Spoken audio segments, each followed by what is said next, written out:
So we've got about 9,000 employees that work up here in the northern part of Midtown, and most of them aren't investors or developing businesses or apartment buildings. But what can they do to support Midtown?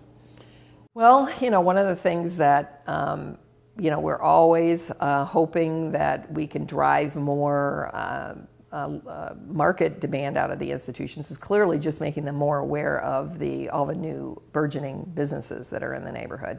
They are the kinds of businesses they won't necessarily find in their hometowns.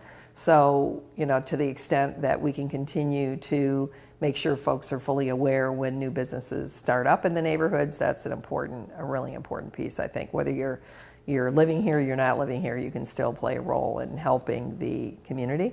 And one thing that I was really excited about that I had thought about for years but could not really implement without such high costs is a concierge program for employees. And you've had some ideas about that, and you have a pilot project that's going on. Tell us a little bit about that. Yeah, I think that's we're really excited about because I think if we can make a pilot program with Henry Ford work, we can then move on to Wayne State and try to make it work there.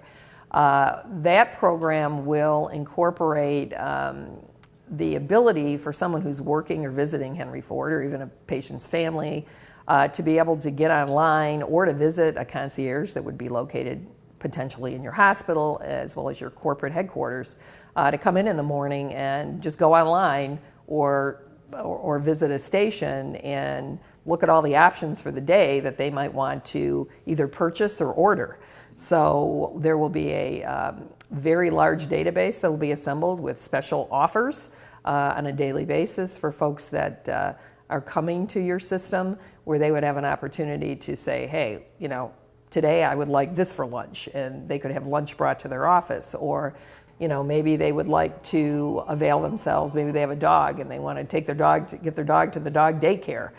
So all of these kinds of sort of hidden service and restaurants in the neighborhood, maybe hidden to a lot of the Henry Ford staff who don't have long lunch hours and have a hard time getting out, would now be accessible in a very convenient way with no extra added charge to the individual.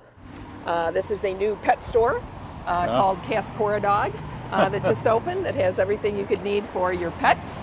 Well, these are the kinds of stores and restaurants that you would see in an Old Town or a Lincoln Park or a Chelsea district.